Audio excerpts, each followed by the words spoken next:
මොකක් හරි හොඳ වැඩක් කරන්න ගිහිලා තිබ්බටත් වඩා සිටුවේෂන් එක නරක් වුණ වෙලාවන් තියෙනවද?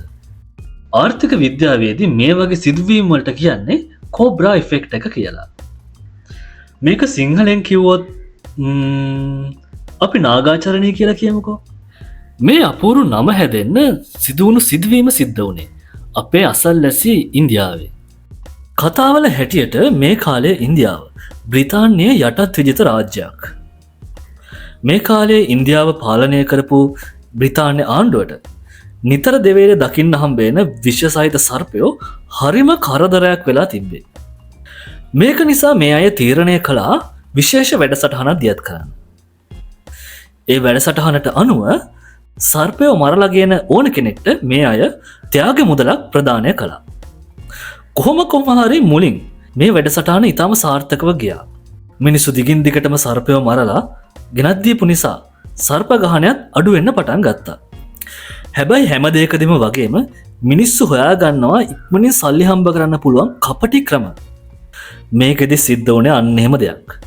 මිනිස්සු මොකද්ද කරේ? සර්පයෝ ගෙන් හොය මරනවට වඩා ගෙදරදිම බෝ කරන්න පටන් ගත්තා. කොටින්ම කිව්වොත් ගෙදර සර්ප ෆාම් පටන් ගත්තා. පස්සේ කාලේ මේ පිළිබඳ දැනගත්ත බ්‍රිතාන්‍ය ආණ්ඩුව මේ වැඩසටහන අවලංගු කරා. ඉස්සර සර්පයන්ට හොඳ වටිනාකමක් තිබ්බට හදිස්සියම සිදුවෙච්ච මේ වෙනස් වීම නිසා සර්පයන්ගේ තියෙන වටිනාකම නැත්තටම නැති වෙලා ගියා. මිනිස්සු මොකද්ද කළේ? තමන්ගේ ගෙවල් වල හදපු සර්පයෝ අර සර්ප ෆාම් වල හිටපු සර්පයෝ ඔක්කොම ටික නිදහස් කළා. අන්තිමට මොකක්ද උනේ? ආණ්ඩුවට අවශ්‍ය වෙලා තිබ්බේ සර්ප ගහණය පාලනය කරන එක. අන්තිමට සිද්ධ වුණේ හිටියටත් වඩා සර්පයෝ ටිකක් නිදහස් වෙන එක. මෙන්න මේ සිදුවීම පාදක කරගෙන හෝස්ට් සීබර්ඩ් කියන ආර්ථික විද්‍යාඥයා කෝබ්‍රා ඉෆෙක්ට් කියන ටර්ම් එක අඳුනලා දුන්නා.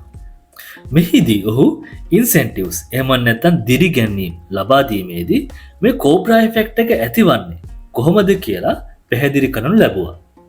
ඔයාලා දන්නවා පෞද්ගලික අංශයේ වේවා රාජ්‍ය අංශයේ වේවා අපිට මිනිස්සු මොටිවේට් කරන්න ඕන වුණාම අපි එක වර්ගයේ දිරිගැන්වීම් හඳුන්වලා දෙනවා.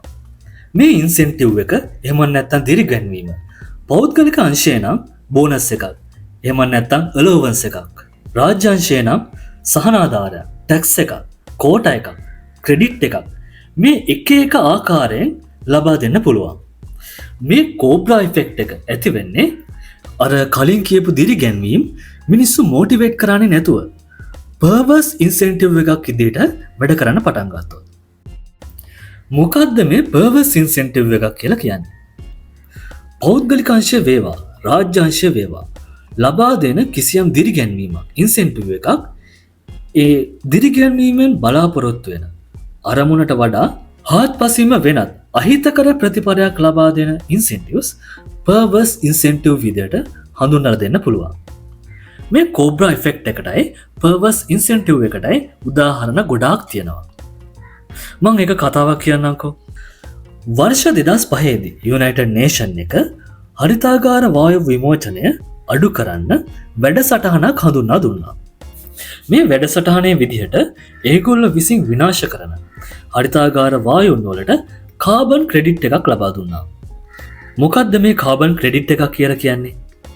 හිතන්න එක ෆැක්ටරියක් විසින් මෙම හරිතාගාර වායුන් විමෝචනය කරනවා කියලා.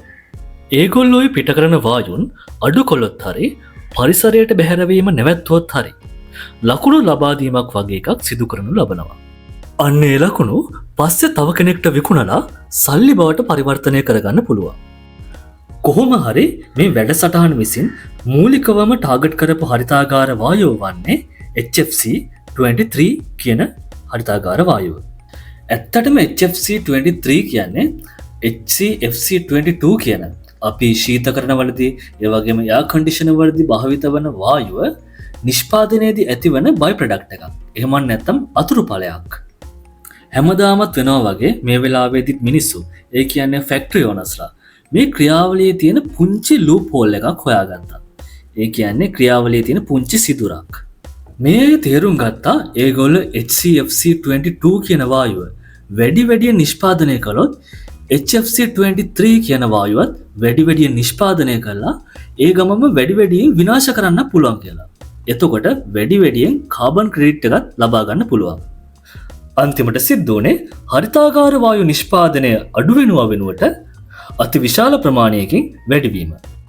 අපේ ආර්ථික දිහා බැලුවොත් මේ වගේ කෝබ්‍රා ඉෆෙක්ට් ඕනි තරම් හඳුනා ගන්න පුළුවන්. ඕගොල්ලෝ දන්න කෝබ්‍රා ඉෆෙක්ට් යටින් කමෙන්ට් කරගෙන යන්න. අදට අවසන්.